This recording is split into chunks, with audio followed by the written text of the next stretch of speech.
and then live on Facebook.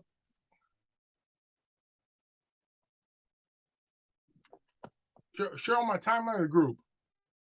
Where it says the page should be ready to go already. Yeah, it says share on your timeline. It might have jumped out a little bit. Now, do you see where it says share the page? Yeah, okay. Jump back out the other. Okay, I'm good. I'm okay ready now. Okay. And then we go to where the mute is going to happen. It's going live now. All right, cool. So the only snafu is make sure I get the volume turned down on this Facebook so we don't have that feedback.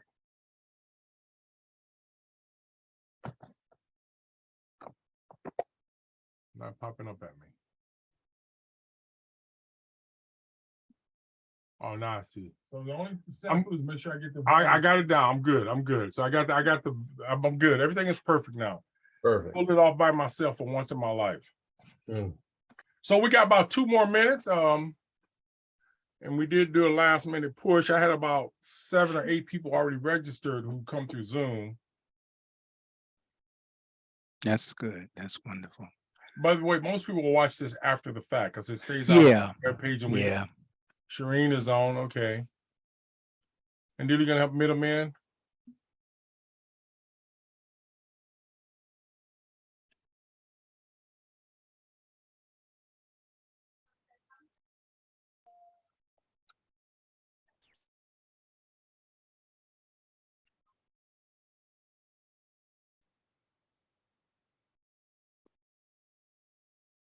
About 1 more minute.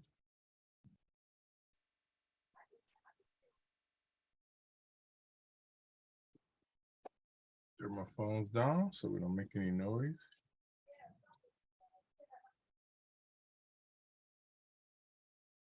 We're good.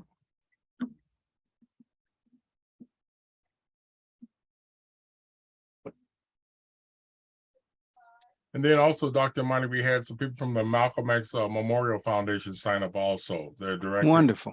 So Wonderful. hopefully, this might be something they could, in their quest to get the books out. And we may, they're doing a lot to try to get more books in the hands of people who are incarcerated. Understood. I understand they got over 100 of them of the Malcolm X book. So. Oh, that's wonderful. Yeah. Turn this thing all the way down.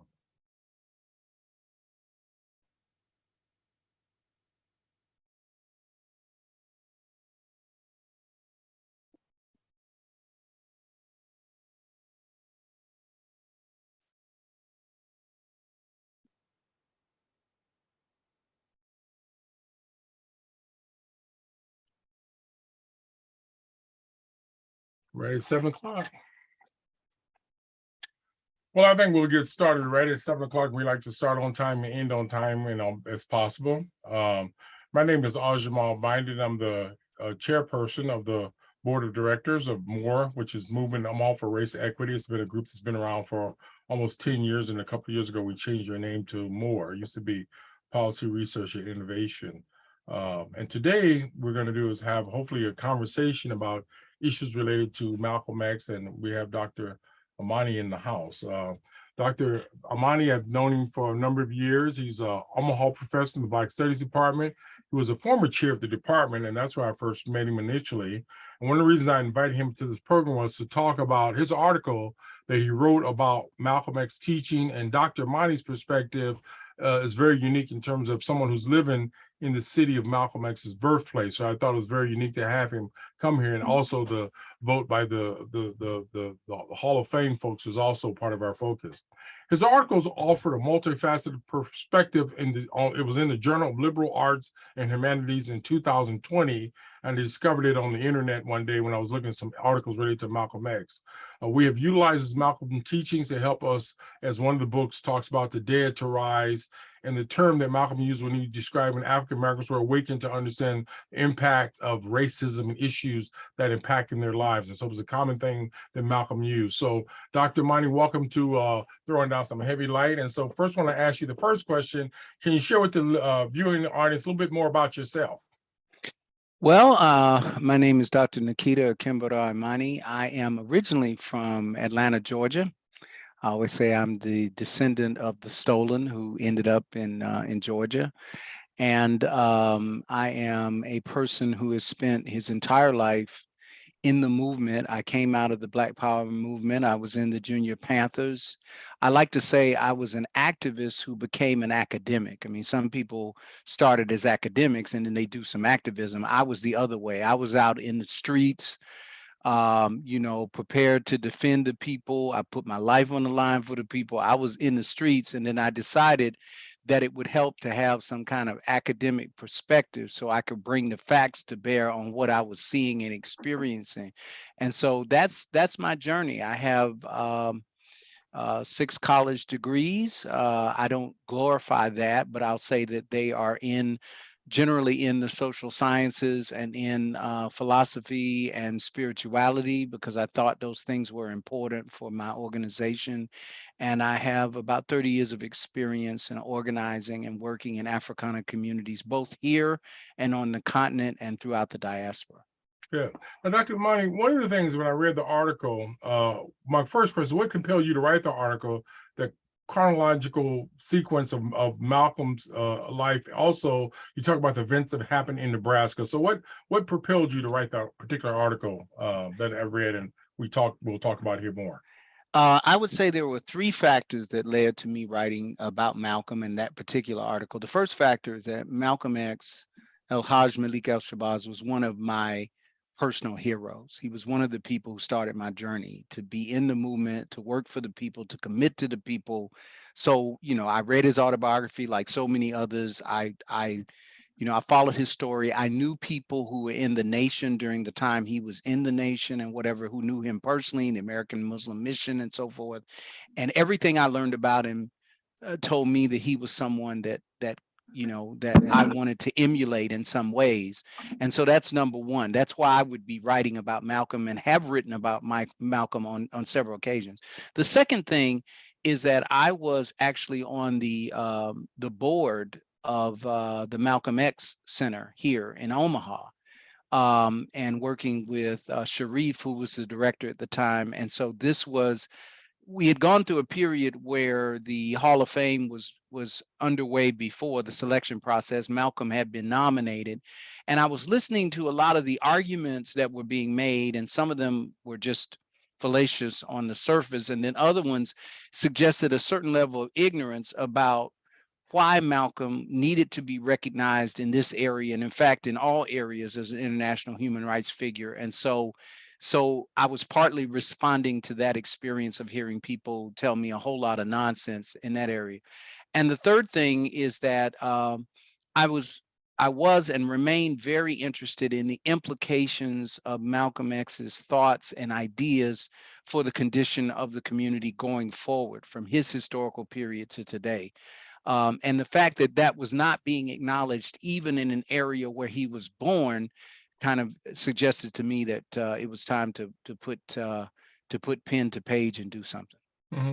Now, in your article, you offer your depiction of the State Historical Society of this Hall of Fame committee, the inability to vote him in the few times previously as problematic. And again, recently he got voted in, so it's a cause for celebration for those who advocated for that more recently. My question is, why isn't it somewhat problematic for people who's a Malcolm X person or barking up the wrong tree for Malcolm to ask white folks or folks to recognize him? Why is this so important? And again, looking at Malcolm's point of view, he would not be in favor of maybe a lot of this stuff from his teaching and so on. So help kind of explain a little bit why this is important and why from Malcolm X's point of view, he might not have seen that. Help us make sense of that. Right. Well, I would say there's kind of 2 tracks. I also agree with you that Malcolm was not about the glorification of himself. Even the work that he did within the community, strictly for the community, he argued that he was for the people. He lived for the people. He gave his life for the people. So he would never glorify, and on every occasion, he would always credit others and the movement and the people with all the things that he was learning and experiencing. So certainly, the idea that he would have been sitting around waiting for anybody to officially recognize him in that way, that is un-Malcolm, if we can use that term. Now, on the flip side of it,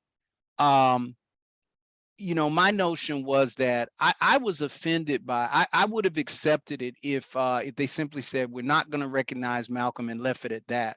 But one of the arguments that they made was that Malcolm was not worthy of being in anybody's, I guess, Hall of Fame. And Malcolm had not spent enough time here in Omaha. I found those arguments especially offensive. One of the first things I saw when I came here to Omaha when I originally applied for my position in 2008, I visited, of course, the what is now the Malcolm X Foundation, but I also was encouraged to go to the Gerald Ford birthplace. And the Gerald Ford birthplace, Gerald Ford was known as Leslie King Jr. at that time. And he had even less connection to Omaha and whatever, and yet he was recognized, and there were signs on the side of the road, stop by the Gerald Ford. And so to have this juxtaposition of Gerald Ford, who in the great scheme of human accomplishments, whatever you want to credit him with, in my opinion, doesn't hold a candle to Malcolm X and the circumstances he dealt with and what he accomplished against the adversity. And to argue that one deserves our recognition and our signage and our funds and our this, that, and the other, and another one equally, or I would argue greater in significance, did not deserve that. It smacked of everything I disliked about white supremacy, about Eurocentrism. And I feel that the ascension to Malcolm into the Hall of Fame is not so much about what Malcolm would have wanted or whether he would have cared, but the fact that it continues to force the issue of having Africana and Black humanity recognized in these larger structures of the society in which we live. Now, as a former chair of the department and someone who has expertise in higher education and obviously community engagement, you don't see a lot of that here locally, or people doing both. Why is Malcolm not required reading in educational institutions in Nebraska and even in some of the places that consider themselves Afrocentric and teaching about the Black experience? I think I'm going to bifurcate my answer here and say that there's a political answer and there's a philosophical answer. So I'm gonna start with the philosophical answer. Dr. John Henry Clark, one of my teachers, I'm a student of Dr. Clark and some of our other scholars, but Dr. Clark made the following statement. He said, those who intend to oppress you, right, to hold you in thrall, are never going to allow you to get access to the education and the knowledge you need to become free. The slave master may teach you many things, right? And in fact, often slaves were taught a little bit of language or a little bit of religion or a little bit of, but never enough and never in a character that would have led to them to overthrow the system of oppression. So first of all, you're not going to see Malcolm X, for the most part, consciously, without struggle, in an educational system, which for the most part is there to replicate the status quo. And the status quo is our people being second class or subclass citizens in economic terms, in political terms, in social terms. Malcolm, of course, stood against all of that stuff. And his transformation is about the kind of processes where you get out of that. So if you're a person who's running that and controlling that, you don't want people that you plan on subjugating to get a hold of that. The political part is that Malcolm presents some political ideas and social ideas that are still extremely problematic for the power structure. One is the ideology of self-defense. You don't want a people you plan on attacking to defend themselves, and you don't want them to have any kind of ideology that says they should defend themselves. Self-determination, Black nationalism, this idea that people should use their own resources within their own communities to build their own economic and political and social structures. You don't want that, especially given that African Americans are one of the largest consumer groups in the United States. If we didn't buy anything for any extended period, the entire American economy would have collapsed. We are the source of what's called the American economy. So the last thing you want us to do is start thinking about taking our money and resources and using them for ourselves. So that's the two dimensions. Philosophically, his philosophy of liberation is against the idea of subjugation, and politically, he presents an actual strategy and some templates for self-defense and self-determination and these other ideas that in practice would interfere with the goals and objectives of the people in power. Wow, thank you. Switching up a little bit, and we haven't talked about this, but there's a weekly group that we've had meeting for a number of weeks, at least 5 weeks now. We've been talking about Malcolm X and some of the things related to the Nation of Islam. And you outlined the facet of Malcolm X, and you allude to the Nation of Islam in your piece, but I don't see a lot of this speaking of the Orthodox Muslim or the international Muslim as part of Malcolm X's transformation during the last several years of his life. And in your article, I didn't get a little bit of that kind of push towards him being an Orthodox Muslim. And again, your experience in dealing with religion and some of the spirituality things that people talk about. Why do we kind of ignore that in some of Malcolm's teaching or some of his studies? And again, you can probably shed some light on that paradox for us. Well, let me, I guess, let me suggest that one of the reasons I don't highlight it is because I think it's in many ways overblown.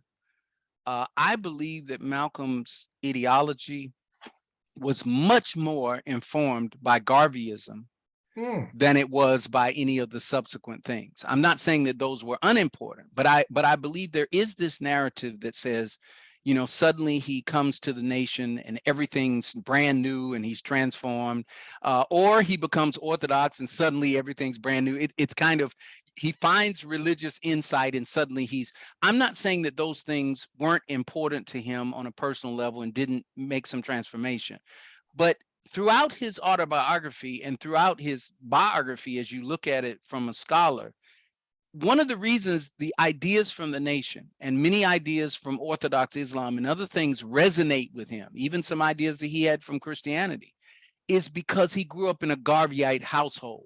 His parents were not just people who knew about Garvey.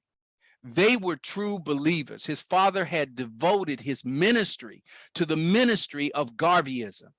His mother was a major participant in the auxiliaries and was selling the newspaper and getting other women on board with the UNIA. So when asked about the diet of the nation, he said, you know, this didn't shock me or wasn't a major change because my parents had already told me about this diet. The idea of having our own religion was not new because Garvey had created the African Orthodox Church and had hooked up with Baptist ministers and others like his father who had done that. The ideology of self-defense was an important part of Garvey. Garvey had his own armed force and law enforcement. So I really believe part of the reason I de-emphasize it is that I don't buy, as a scholar, the narrative that those were the fundamental transformative things. And I actually think that being raised in the nucleus of a Garvey household and having his family pay the price, his father ultimately with death, for standing up for Garveyite, I think he was looking for a platform that had Garveyite elements, and he found them. And of course, the Garveyite framework, if you start with the nation, it's actually larger than that. It's global, it's Pan-African. And so if you look at Malcolm, you can almost predict that at some point, he's going to go even beyond the framework of the nation to something much larger, something global. And Garveyism has always done that. So the reason I de-emphasize it specifically is because I think Garveyism is much more important in that transformation than some of the other religious things. Now, coming back to why in general we have a tendency to de-emphasize, I think it's because of our goal, our goal for revolutionary activity. Sometimes we emphasize materialism and we emphasize changing the economic and social conditions of the people, which you want to do that.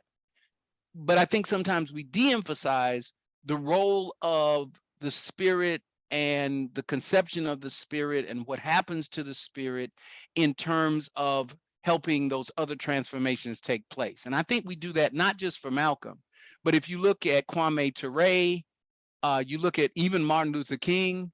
I've read books on Martin Luther King that almost mention the fact that he's a Baptist minister as an aside. It's kind of like, and I think it's because in general, that link between spirituality and revolutionary activity doesn't fit with the narrative of what America wants to to portray.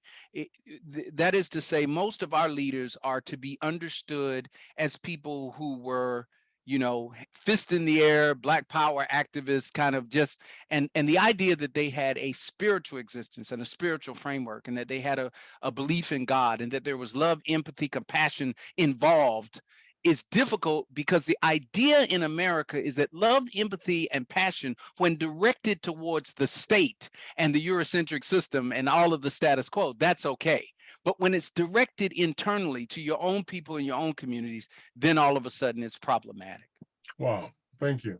As you alluded to that, one thing that came to mind, I had a conversation on Facebook with a person who alluded to Bimby, the guy who was like the scholar in prison, and Malcolm was highly impressed with this guy. And so he actually started to read a lot more books and so on. And I had to point out that one entity in itself did not change Malcolm per se. I've had members of the Nation of Islam say to me that the Nation of Islam made Malcolm. And so as you look at the trajectory and his whole life, there was all these impacts that he had, even as growing up as a kid. So we can't say that one person was responsible for putting the roof on Malcolm. He was in a process, or he was in transformation throughout his whole life. And again, as he become much more known, you can see him change. But one thing I did notice, he was always searching for the truth, and he was also quick to admit if he had some fallacy or some issue that he recapitulated, particularly when he came back from Mecca. So again, it's very important to talk about. There's a lot of factors that impacted him, and we should not try to pigeonhole him in one component or one paradigm or just one circle. That's the essence of the person. So yeah, I'm going to switch up if I can, Dr. Imani, and I want to ask you, one of the things that we talked about, one of the questions was, when you relate to talk about Malcolm X, you talk about Black nationalism, and you also talked a little about earlier about your involvement as a community activist or a person who's engaged in that area, and you come by the studies later in life. And one person comes to mind is Matthew Staley. I know he taught in Black Studies department for a while, and when he passed, there was really very little tribute from the department and other people about him. And you knew him pretty well in terms of your exchange of emails and so on. And I wanted you to talk a little bit more about how is it that, from your perspective, how did you see Matthew Staley as a comrade, or even someone who was someone you would engage with? But give me a little bit more insight of your relationship with Matthew Staley, who was a former adjunct professor in the Black Studies department, and your encounter with him before he passed into the spirit world. Yeah. Well, the thing is, I feel kind of bad that I didn't know Staley in what I'm going to call his prime, that he had already transitioned out of the department when I arrived. And he actually reached out to me because he was looking at some alternative teaching opportunities. And I was in the process of trying to onboard some teachers. And he reached out to me, informing me about his experience in the department and wanting to be a part of it. And I actually spoke to the university and officials about that experience, and was looking at maybe, trying to onboard him. There was a tremendous pushback, and you didn't ask me about that, but there was an amazing pushback. I'm a brand new chair. I didn't know him with depth. I certainly looked at his resume and I was very impressed. And my conversation with him told me that he had a great deal to offer. If I took him as a person I didn't know, he was well ahead of a lot of the other candidates. And so I went to the dean, and I went to other important officials who would have to approve this process. And saying that they said no wouldn't capture the depth of the feeling. And see, when the system tells me no about a lot of our own people, I have the opposite reaction of most people. Most people go, okay, if the system says no, that means I don't talk to them, I don't associate with them. But I learned a long time ago, as Chuck D said, most of my heroes don't appear on no stamp. And so what that means is, when they don't like you, when they really don't like you, and they got to tell me that means somebody I should really know more about. So what I did was Staley was pretty upset because I had to report back to him that they weren't going to allow me to move forward. And I think he felt some kind of way towards me because of that. And so on a personal level, I didn't get to interact, but I did spend a lot of time talking to other people who were informed by him, who were contemporaries of him. And the way that I saw him was the person who had carried the water for the revolution. We have so many people who, they're out there fighting when there's very few people fighting, and he was fighting not only in the neighborhoods, but also fighting in the academic sector. And if you know UNO and you know the history of the department and so forth, that's a fight indeed. And he helped so many people. There are so many people who would not have degrees without Stelly. Okay, they won't tell you that, who would not have any kind of position or status if it had not been for Stelly. It was Stelly who wrote the letters. It was Stelly who drafted the theses and the dissertations. It was Stelly, and I'm aware of that. So I gave him that credit for that. Forget the personal, because for me it's about the movement, not about the person. So if he doesn't like me personally, that's fine. But I respected the man, and I felt he did deserve recognition, and I think he knew it. And there was a certain natural resentment that occurred over time that, hey, I've done all this stuff, and now it's time for some of that to come back, some of that accolade, some of that recognition. We don't do a very good job in many cases of honoring our heroes. Even when we do, sometimes it's years and years after the fact. They don't get to at the stage of the struggle where they're doing all this stuff, get recognized. And so I always will see Stelly as a fighter, as a soldier, as a controversial figure, as you might imagine. But before I came to Omaha, I had my own FBI file, and I was quite controversial. And in fact, the reason I didn't get the chairman's job the first time I applied for 2008 is that somebody in the department told the dean that I was too controversial. So those of us who traffic in these kinds of circles and make these kind of political and ideological commitments, we're going to be controversial. And you need to be controversial, because I describe controversy as being like being the agitator in a washing machine. If you had a washing machine and it didn't do nothing but let you put your clothes and then have water, all it would do is push the dirt around. In order for you to get clean, if you really want to be clean, you're going to have that agitator, that thing that turns and it forces the clothes, and it disturbs them and disrupts. And I see Stelly as being a great disruptor for the community, and he is entitled to respect, and he'll always have my respect regardless of whether anyone else does. Well, I appreciate you sharing that, because I was invited to give a presentation on him, and then I got disinvited. I was very upset about that, but it comes as no surprise, because the other issue that I share is that I did a presentation at one of their Malcolm X conferences, and the title of my presentation was, "What would Malcolm X think of the Black Study?"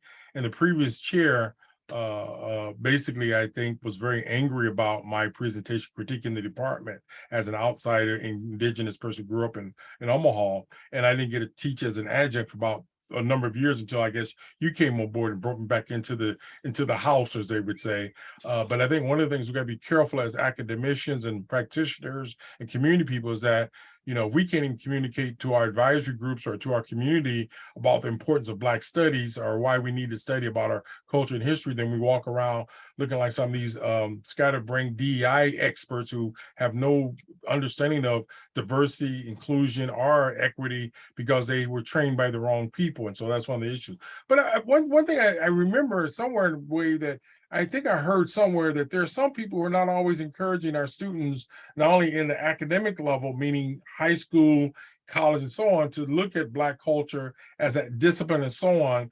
Why is it so important for us to know that as African Americans living in the United States who were formerly, as we say, formerly enslaved ancestors? How do we come to grips with that and get out of some of the cesspool and the disparities that we experience? So talk to me a little bit more about, number one, why is Black studies important? And number two, what is this pushback that we're getting in our community and even elsewhere, why you shouldn't study about the Black experience or the African American or African experience? Talk to me a little bit more, Dr. Imani. For me, Black studies is one of the most important disciplines on the face of the earth. And I don't say that because, that's my expertise. I say that because Black studies deals with the most fundamental question in the universe, and that is the humanity of the human being. African people, in order to be enslaved, had to have their humanity denied. Now, there are other people who've been oppressed. Certainly, there are other systems of oppression. But what's unique about the African oppression is that it was oppression of every single aspect of African humanity, from the arts to culture to religion to physical appearance, to family, to every institution. It was a total devastation, a total attack. intellectual as well as physical, on anything that smacked of Africaneity. And it was a total negation of the people, to the point where they could refer to us as Negroes, which is from the Latin necro, which means dead, which means non-existent. And this idea of Africa as the dark continent, not in terms of light, but in terms of not having any kind of intellectual or civilizational contribution. That was all a lie, but it was a lie deeply ingrained and is maintained by the marginalization of anything that gives life to African humanity. Now that raises the second part of your question, which is, obviously, the discipline of Black studies, the pursuit of Black studies at the Academy, has a double-edged effect. It teaches people of African descent and people who are directly connected to the African experience towards the revaluation, the rediscovery of African humanity, and exposes the fact that most of them have been lied to for a very, very long time, and intentionally so. The other part, though, is that for people who are not connected, you know, for the outsiders, if you want to call them that, it deconstructs the white supremacy ideology, the Eurocentrism, all of those other things that have been kind of grafted into their identity so that they themselves are transformed. And I would argue that that second thing scares people more than the other part. You've seen it with the critical race theory discussion. I mean, what's the fear of, if critical race theory is so bad and so marginal from an academic standpoint, you really don't notice it. But it's not being attacked because it has no import. It's being attacked because it has absolute import for transforming the minds and the spirits and the actions of people, which begins to deconstruct the systems of power in the society. And so that's why you're going to get somebody at my university who's going to present themselves as an advisor, and they're going to say to that incoming student, whatever you do, don't major or minor in Black studies. Or they're going to say, if you do, then you won't be taken seriously in anything else. The idea that Black studies is somehow not reality. I would argue that Black studies and Blackness and the ontology of humanity is the fundamental question in America today, and that we actually need to be encouraging it as an obligatory area of study rather than as one we try to run away from. You know, as you said that, one of the things that come to mind when I was teaching the department some years ago, and obviously one of the things that folks know, I helped start the Omaha Table Talk that came out of Catholic Charities, where people actually have engagement and conversation. So when I was teaching class, I use that same framework where people can discuss points of views, even when they disagree, and have a sense of civility and humanity towards each other. And at the end of the class, one of the great testimony from some of the students said to me is that in all of their courses, they've never had an opportunity to engage not only the professor or the classmates on this level of dealing with race issues or socioeconomic challenges, but it was almost like they would say, well, how do we continue this kind of class or this kind of framework? And again, as you alluded to, sometimes we see folks who are on a journey, a transition. And one of my Catholic friends years ago, and I oftentimes refer to them from my years of working in an agency, is I was thinking that you learn overnight, you like the Apostle Paul on the way to Damascus, and you become converted. And he translated that to me and says, no, it becomes a deepening over gradual process. That's what education is about. And I think the same thing with studying about the African experience. It pushes me also to learn about other people's experience, the Latinos, what they went through. I didn't know that they had some of the same kind of lynchings. They're different from Native Americans. Native Americans and African Americans are in a very unique position as groups in terms of historical oppression and genocide. But again, part of the thing is you start to see other groups and people when you learn to frame the conversation from a more engaging teaching versus a banking concept, as Paulo Freire alludes to, where you go into a classroom and the teacher just throws some knowledge and dates at you and you walk away and that's it. So I think it's very important for us to continue to wrestle and look at these different paradigms and engage in our community. And how do you teach or work in a Black Studies department if you have no track record of setting foot in the hood or engage with other Black folks. We're right up on the halfway through our program, and I wanted to stop Dr. Imani at this point. We have a number of people who have logged in and so on, even on Facebook. And so I wonder if any of them want to raise a question, either directly to you or comment on something that you've said. But one of the things we like to do is have as much participation from the people who are engaged in these conversations. So anyone out there, if you want to raise a chat or if you want to talk directly to Dr. Imani, unmute your mic and let's go at it. And we'll try to do this for the next 30 minutes until we close out. And I may throw in a question every now and then if there's a lag or something.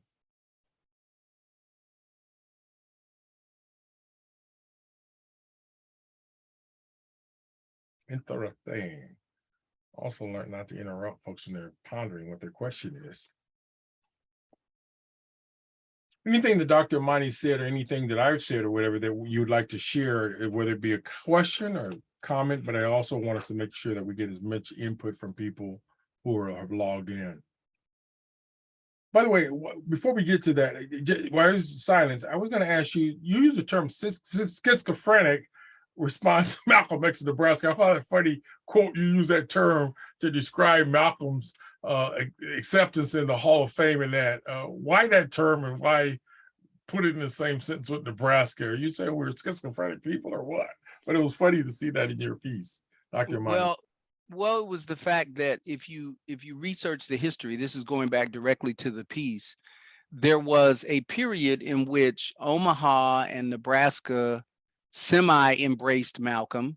They didn't put him in the Hall of Fame, but they had parades and they had some curriculum in the schools, and they had and this was at a period in history where Malcolm had gotten some prominence, and so they seemed to want to kind of ride on that wave, so to speak, but they never wanted the full implications of embracing Malcolm, and so it was kind of a schizophrenic thing, and we see that in America all the time. You know, we want I used to have a T-shirt that says everything but the struggle. I want every part of Blackness. I want the dance. I want to look like you. I want every aspect of your culture and everything. I just don't want the part that deals with struggle and sadness and suffering and you know, police brutality. You can keep all that. That's yours exclusively. And so they did the same thing with Malcolm, that, you know, we could have a Malcolm X parade and a Malcolm X day, and we could issue proclamations, and we could all do all of that, but then, you know, a serious discussion about Malcolm and the implications for political policies, economic policies in Omaha, Nebraska. Nah, I can't do that. Hall of Fame. Nah, I can't do that.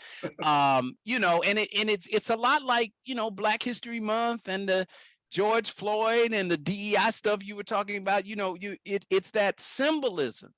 And America traffics in this kind of symbolism, but then when you start scratching the surface, you get through the symbolism and you get to the substance, and it's like, oh, no, I didn't sign up for all that. And then it gets complicated. So that's what I mean by schizophrenic. It's that embracing but not embracing.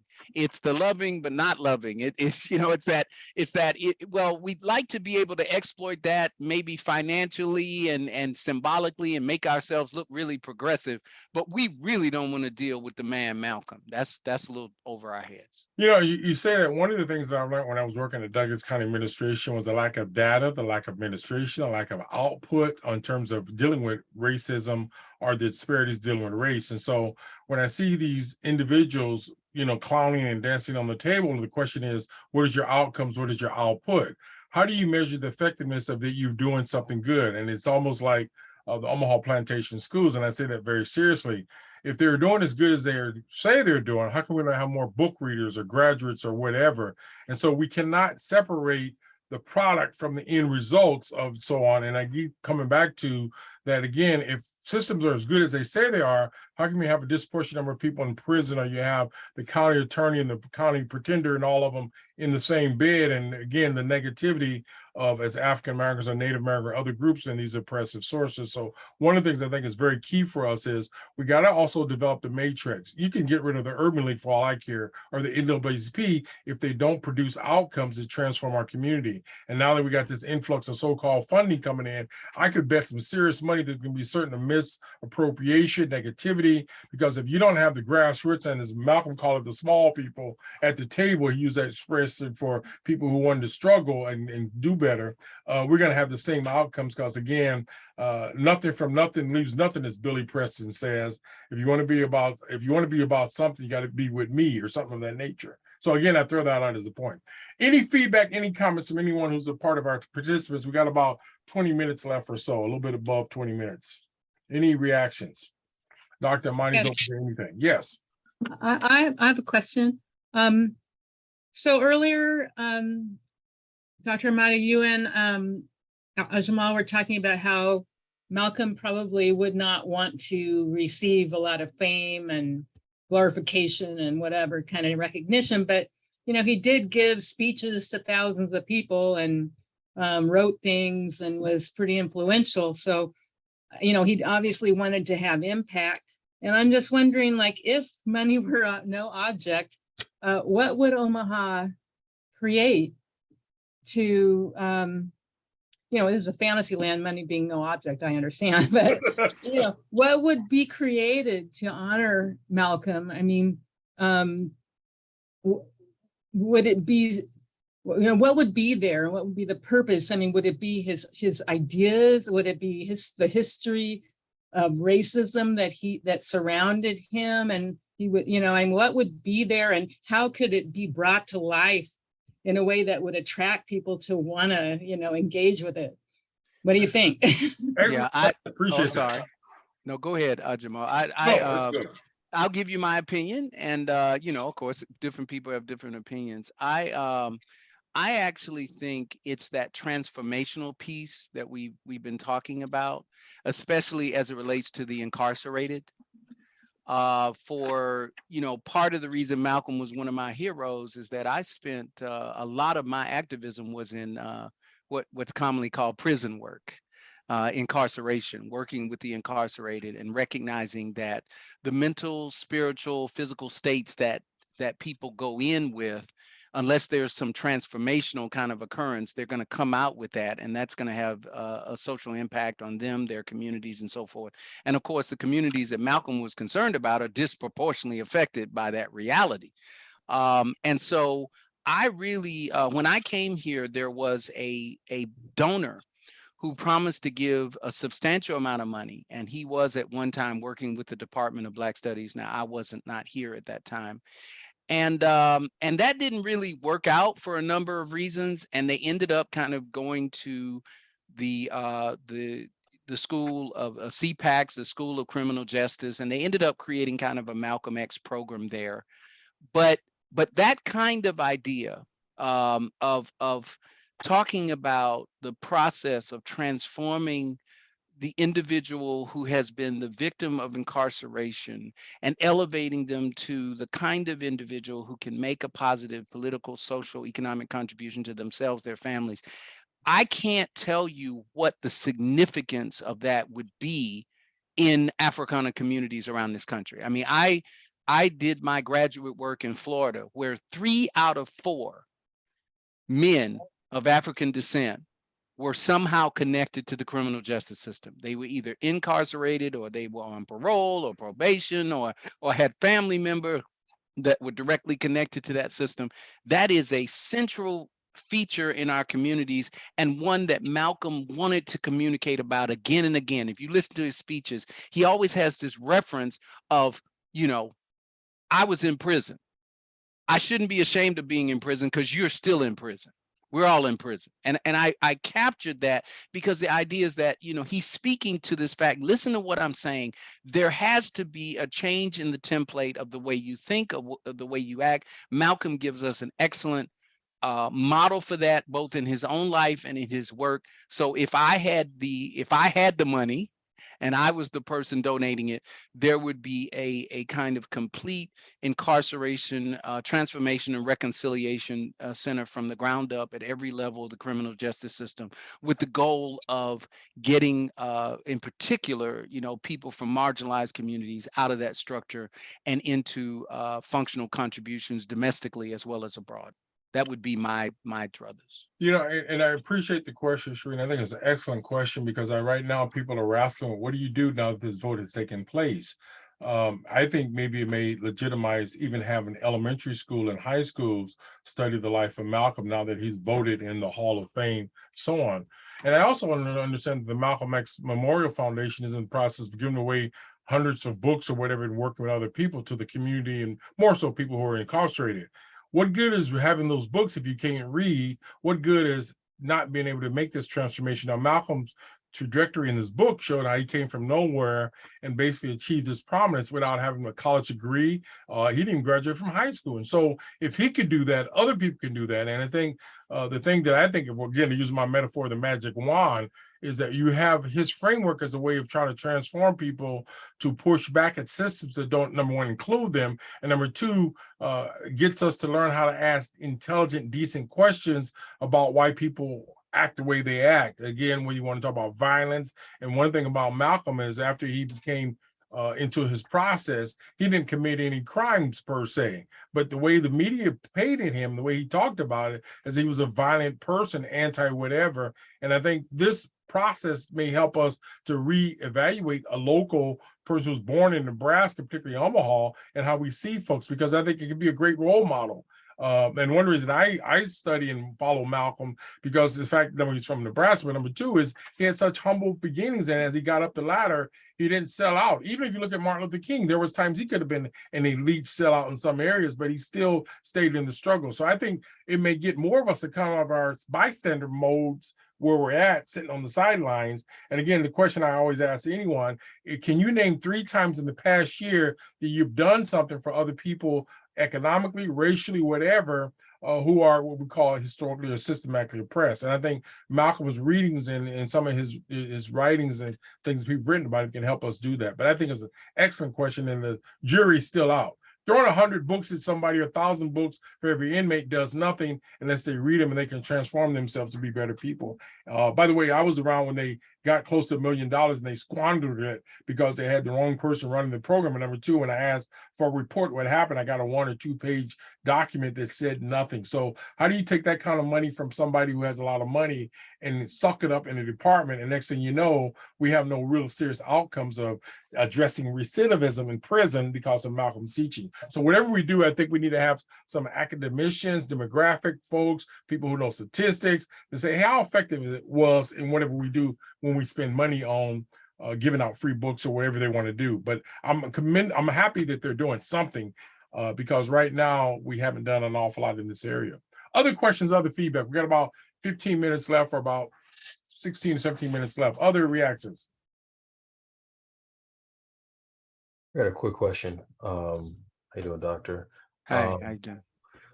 Why do you think it took so long for Malcolm X to be inducted into the Nebraska Hall of Fame, saying that he's, born and raised or born in Omaha?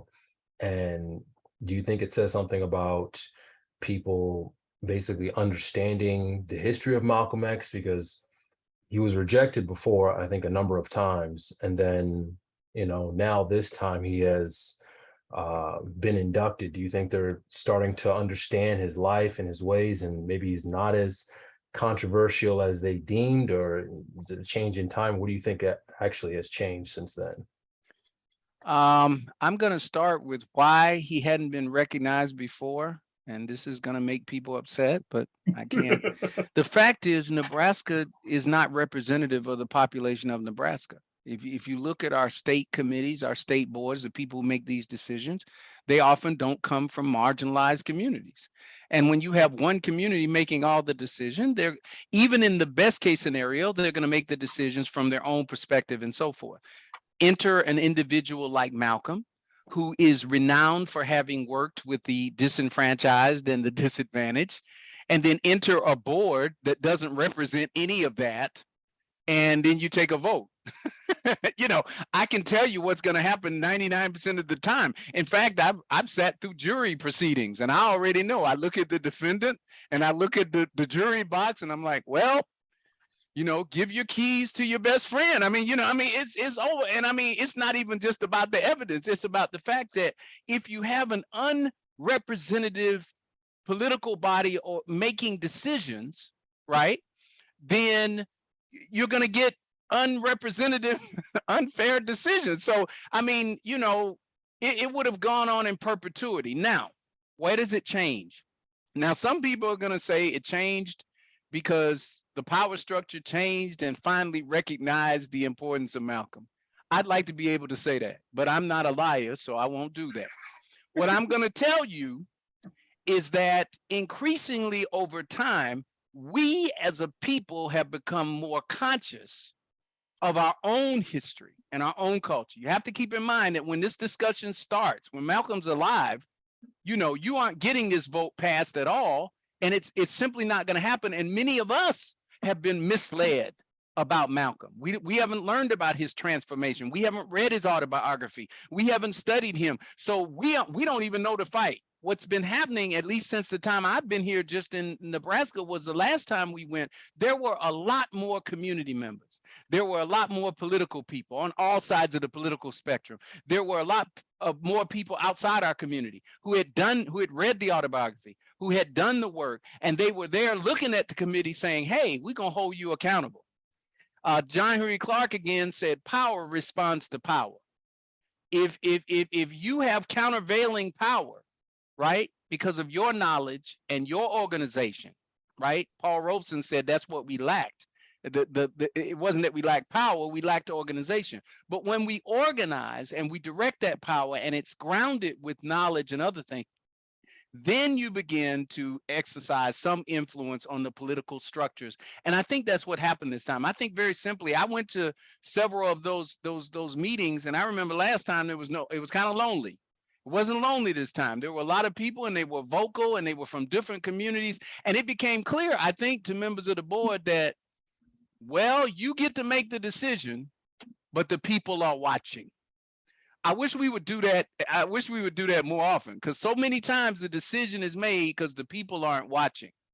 And these unrepresentative bodies, you know, make those decisions. Some of it is what I call positional warfare rather than strategic warfare. Positional warfare is where you get really caught up in positions. We sometimes, as a community, we've been conditioned, you know, let's look for the chairperson and the president and the whatever. Sometimes we want to be those people. And we get so involved in the position that we forget combat in a military situation where you have an enemy and there are forces arrayed against you. It's not based on positions. It's not that the general has a 4-star and a uniform that says general. It's the fact that the person who is the general better have general level military and strategic and tactical skills. And so we need to start thinking about strategy and being strategic and tactical rather than focusing on positions. And I think this time there was a lot more people who understood strategy and tactics and influence and all those things. We played chess this time. Last couple of times we were playing checkers. And you remember the thing about checkers is all about, you know, just the next move. Chess is very much about not just the next move, but the contemplation of the whole game and the board. Right. Well, I appreciate you sharing, because it reminds me of when you said lack of representation. I'm the first African-American male to ever sit, or African-American I'm aware of, to sit on the Nebraska Children's Commission. It's a traditionally an all-white organization that's formed by the governor, and again, it deals with children's issue. And you would think with the number of children of color, whether it be Latinos, Native American, Asians, African Americans, there would be more representation on the state commission that deals with children issue. And so when I sat in some of those meetings, I felt like I was in a strange place in Lincoln, Nebraska, because I had to speak sometimes truth to power, and I was the only one in the room who had a voice coming at it from a different perspective. The other thing that you mentioned, I think is probably very important, is jurisdiction, as well as I'm use Juneteenth as example. I was surprised how the national elected officials made Juneteenth a holiday, and all of a sudden I see the Black Studies chairperson out there doing a march and the drill team on that day. And I asked people, what is the significance of Juneteenth? After you get through parading and having the mayor go down the street of 24th or the police officers there, what comes out of it? Is there economic changes? And again, in North, pretty in the northern part of the United States, Juneteenth was not a big event until recently that it's brought here. So again, we can be involved in these kind of flamboyant exercises and drill teams and celebration. But at the end of the day, if your economic or your social conditions doesn't change, Martin Luther King used the word dust religion to describe religion that doesn't deal with people's life in the here and now versus in the afterlife. So I think that's very important. We got to have representation. And if you have a city that's 33% people of color, you should not have an all-white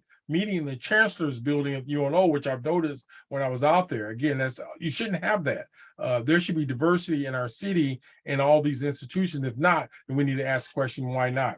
We got maybe about 9 minutes left or so. Anyone else want to throw in or ask a question or comment in this dialogue or this conversation? Yeah, good evening. I have a question. Appreciate your presentation thus far. It's very insightful. I guess my question or comment would be, how do we control in what ways do we need to control, or how do we control our own narrative? Because it seems like this word or this phrase, too controversial, is used to kind of silence us and to get us out of certain positions. But that word is never used to discuss or to silence maybe a white person who maybe have positions like Trump or Hannity or some things of that nature. So it seems like we are that word is being thrown around to kick us out of certain positions of power, or to get our story to be whitewashed. So how do we control that narrative? In what ways? I know Malcolm was adamant and was king of being able to control the narrative and being able to describe certain conditions that Blacks were subjected to without the muzzle of white oppression being put on his words. So how do we do that going forward? Because it seems like that phrase, "Oh, you're too controversial," is being used to kind of kick us out of certain positions, and then they're able to put in someone who is less controversial, quote unquote, less controversial, to kind of funnel the white narrative. So maybe you can kind of expound on how we can do that moving forward. Thank you for the question. In addition to being a Garveyite, I'm a Washingtonian. And I believe we probably confuse Booker T. Washington as much as we confuse Malcolm. Booker T. Washington said that he understood the political economy of America. He understood power in America. And he understood that had an economic undertone, because it was with the economics that you would build platforms. I'm into platform creation. That is to say, building institutions to sustain our point of view. For example, if you have an educational system completely run by those who dominate you and they determine the curriculum and everything else, do not be surprised that things are not going to go well. If you have an economic setup where 90% of your economic wherewithal is being controlled by the people who don't have an interest in your economic development, don't be surprised. I mean, there's not a surprise element. So we have to think about, they use the word, I think the system uses the word capacity building. We have to do capacity building. Malcolm said it, and I'm going to quote Malcolm here. Malcolm said, "You running around talking about you equal. If he got his flag, you need to have your flag. If he got his school, you need to have your school." I mean, that is to say, you've got to have your own institutions, because if you don't have your own platforms, the thing about Malcolm is that the nation gave him a platform. The American Muslim Mission gave him a platform, which meant, yes, people could evaluate him, but they couldn't really silence him because he had his own platform rooted in the people. Many of our leaders today, part of the so-called leaders, because for me, leaders mean you got to be leading something. You actually have an agenda and a plan, and you're taking the people with you. African proverb says, if you have a general and there's no army behind him, it's just a guy getting some exercise. So we have a lot of folks getting some exercise and dancing around, but how many of those are actually situated in institutions that come from the people, financed by the people, accountable to the people? And then that way, it doesn't mean they can't talk to other people outside, but they do so without having to worry about, they're gonna take my shoes. They're gonna turn the lights on me. And they can do that because you don't have anything of your own. And I often ask the question, how many of these radical revolutionary Black leaders, you know all the names, I won't mention the names, male, female, whatever. How many of them are building things? The thing I like about Booker T. Washington, the thing I like about Marcus Garvey, Malcolm, in the short time that, you know, he was beginning, they were all institution builders. We have too many people that do this, but not enough people that do this. And this is my gesture for getting a shovel and digging something. See, you got the people who will theorize about a garden. You got the people who write books on folks who do gardens. And then you got the people who grab a shovel and start making a garden. I'm one of those people who thinks if nobody's going to get a shovel, I'm not terribly interested in the books and the philosophy, because we got to eat. And if we're going to eat, me, you, or somebody we know better get a shovel. And if we don't, then we're going to be reliant on what other folks choose to serve us. And so my answer to your question would be capacity building. You mean to tell me we can't come up with our social connections and our resources? We can't come up with our own Facebook, our own television programs, our own whatever, or are we satisfied to simply perpetually allow those who control those systems to determine what we hear and who we hear and so forth? And here's the sad part. We were talking about the Trumpites and stuff. Let me tell you something about them. I grew up with very conservative people in the South. They always understood this. One of the reasons they have so much influence is they built their own television networks. They built their own newspapers. They built their radio station. They built, and so all that stuff that, regardless of your opinion of it, all the stuff that they built, one of the reasons they have the tremendous influence in society is because they did capacity building. They took like 10, 20 years. You didn't hear about them because they were busy building. And when they came out, they started dominating politics and economics. And now you can't get away from them. Regardless of the message, that basic template is what's important. We have to come together as a community and build capacity. If it's capacity for communications, capacity for media, capacity for having candidates so that we don't have pop-up candidates at election time. We have people who actually have been vetted by us, who have the agenda. We have to do that for ourselves. Nobody can give you freedom. You have to claim it for yourself. So that's my answer to the question, capacity building. Dr. Imani, we're down to the last couple of minutes, and I know one of the things we like to afford our guests is an opportunity to have some closing comments. In light of your experiences today and so on, what are the things you would leave our participants and our listening audience and viewing audience in terms of closure for the program today? Permission granted. That's what I'm going to say.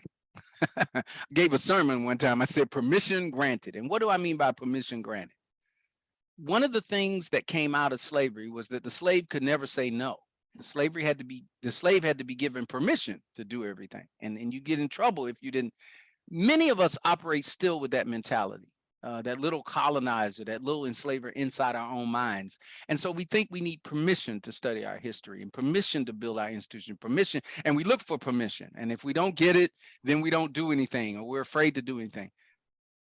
If you're going to follow Malcolm, if you're serious about Malcolm, regardless of your own political ideology or whatever, I'm not saying you're exactly like him, but the basic template of what he had is that, you know, he reasoned, he looked at the evidence, he learned, he experienced, and then he acted. I think we should adopt that as a kind of general form of strategic thinking in the community. Recognize that your ancestors, the gods, the deities, the whatever you respect in that terms, permission has been granted for your freedom. It's been granted for your liberation. It's been granted for your empowerment. And so then the issue becomes skipping over whether you can do it or not, and then deciding how you can use your skills and resources to affect positive change in the community. Well, Dr. Imani, on that note, before we close out, we do have an evaluation if folks would like to fill that out. But Dr. Imani, appreciate you being here today on Throwing Down Some Heavy Light with more, and hopefully have you back again to share some more information related to issues affecting the African-American and the diaspora that impacts us not only here nationally, but throughout the world. So really appreciate you being here today. Thank you. Thank you for having me. I appreciate it. We hope you've enjoyed this edition of Throwing Out Some Heavy Light. Join us again for our next edition. Check our webpage out, Movement Omaha for Race Equity, and also make sure that you sign up for future events. We have a couple of things planned, but we'll put more publicity out there for the public to participate in having some real serious dialogue instead of the stuff that happens too often in our community. But thank you, and as we always end, Barocco.